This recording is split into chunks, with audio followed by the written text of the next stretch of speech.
Assalamualaikum warahmatullahi wabarakatuh. Perkenalkan, nama saya Andre Prastio.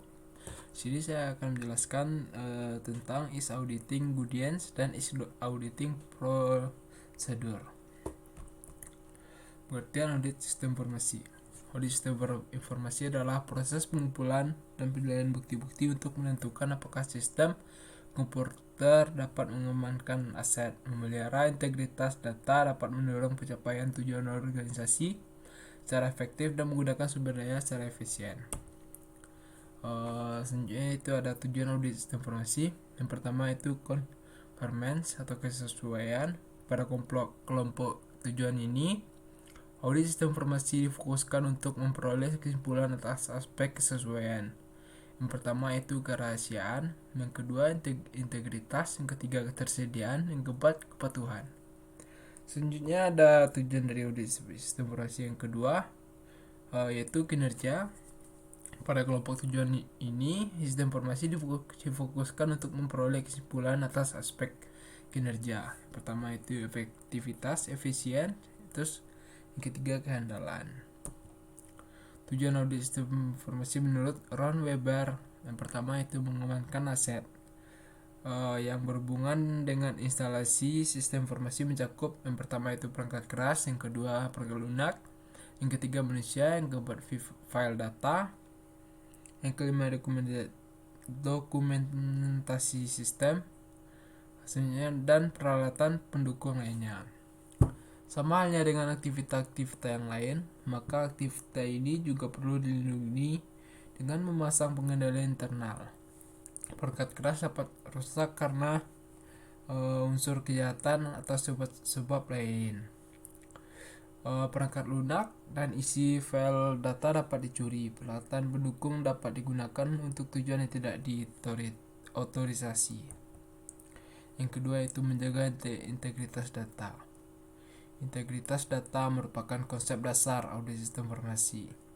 Integritas data berarti data memiliki atribut kelengkapan, baik dan dipercaya, kemurnian, dan ketelitian. Tanpa menjaga integritas data, operasi tidak dapat memperlihatkan potret dirinya dengan benar atau kejadian yang ada tidak terungkap seperti apa adanya. Yang ketiga yaitu menjaga efektivitas sistem. Sistem informasi dapat dikatakan efektifnya hanya jika sistem tersebut dapat mencapai tujuannya. Untuk penilaian aktivitas sistem, perlu upaya untuk mengetahui kebutuhan pengguna sistem tersebut atau user.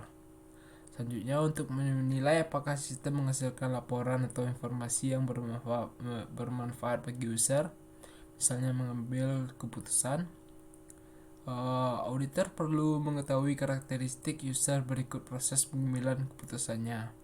Biasanya, audit efektivitas sistem dilakukan setelah suatu sistem berjalan beberapa waktu. Yang keempat itu mencapai efisiensi sumber daya. Suatu sistem sebagai fasilitas pemrosesan informasi dikatakan efisien jika ia menggunakan sumber daya seminimal mungkin untuk menghasilkan output yang dibutuhkan. Pada kenyataannya, sistem informasi menggunakan berbagai sumber daya, seperti mesin dan segala perlengkapannya, perangkat lunak, sarana komunikasi, dan tenaga kerja yang mengoperasikan sistem tersebut. Sumber daya seperti ini biasanya dapat sangat terbatas adanya. Oleh karena itu, beberapa kandidat sistem harus berkompetisi untuk memberdayakan sumber daya yang ada tersebut. Terus ada 3 pendekatan audit sistem informasi. Yang pertama, audit sekitar komputer, yaitu di mana penggunaan komputer pada tahap proses diabaikan. Yang kedua, auditing melalui komputer, yaitu di mana pada tahap proses penggunaan komputer telah aktif. Yang ketiga, auditing dengan komputer, yaitu di mana input, proses, dan output telah menggunakan komputer. Jenis audit sistem informasi. Yang pertama, pendekatan umum pada audit sistem informasi. Hampir semua pendekatan untuk sebuah audit sistem informasi mengikuti beberapa variasi dari sebuah struktur 3 tahap. Tahap pertama terdiri atas kajian ulang, awal dan evaluasi wilayah yang akan diaudit dan dipersiapkan rencana audit.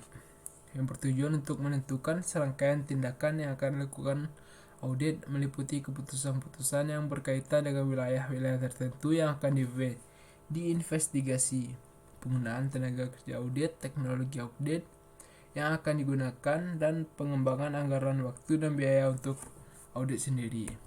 Yang kedua, audit aplikasi sistem informasi. Pengendalian aplikasi dibagi menjadi 3 wilayah, yaitu umum, wilayah umum yaitu input, pemrosesan, terus output. Audit aplikasi biasanya meliputi pengkajian ulang pengendalian yang ada di setiap wilayah tersebut. Teknologi khusus yang digunakan akan tergantung pada kecerdasan dan sumber daya yang dimiliki auditor.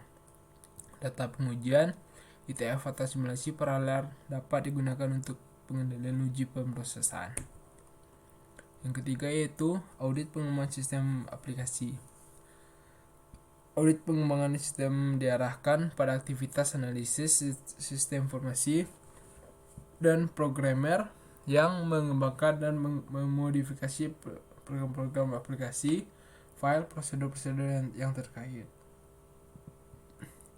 Pengendalian proses pengembangan sistem mempengaruhi kendala program-program aplikasi yang dikembangkan. 3 wilayah umum yang menjadi perhatian audit dalam proses pengembangan sistem adalah standar pengembangan sistem, manajemen proyek, dan pengawasan perubahan program. Teknik audit yang sering digunakan untuk masing-masing area tersebut adalah kaji ulang dan pengkajian dokumentasi yang terkait. Yang keempat itu audit pusat layanan komputer. Pengendalian umum yang mengatur operasi pusat layanan komputer melengkapi pengendalian aplikasi yang dikembangkan dalam sistem aplikasi tersebut. Pengendalian umum yang mengatur operasi komputer juga membantu memastikan ketersediaan yang berkesinambungan atas sumber daya pusat. Pengendalian lingkungan audit dapat pula dilakukan dalam beberapa bidang. Salah satunya adalah yang berkaitan dengan pengendalian lingkungan. Sistem mainframe yang berkaitan dengan pusat layanan komputer biasanya memiliki persyaratan suhu dan kelembapan khusus. Di sini ada 4 tahap audit sistem informasi. Yang pertama itu perancangan planning, dibagi atas menjadi 5. Menetapkan ruang lingkup dan tujuan update. Yang kedua, mengorganisasikan tim audit. Yang ketiga, memahami tentang operasi bisnis klien. Yang keempat, mengkaji ulang hasil audit sebelumnya.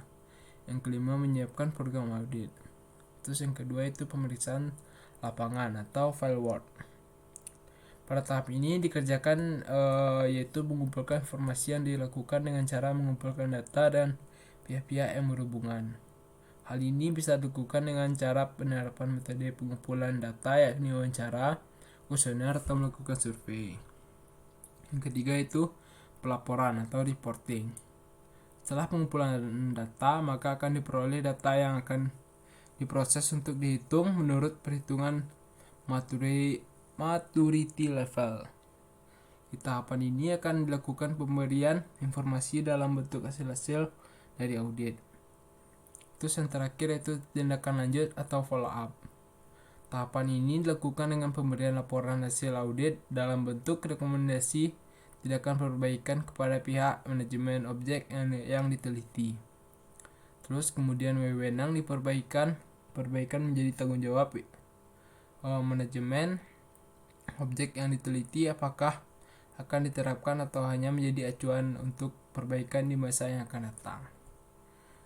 Mungkin sekian dari penyampaian saya tentang is auditing dan is audience. Lebih dan kurang saya mohon maaf. Saya tutup dengan wabillahi taufiq wal hidayah. Wassalamualaikum warahmatullahi wabarakatuh.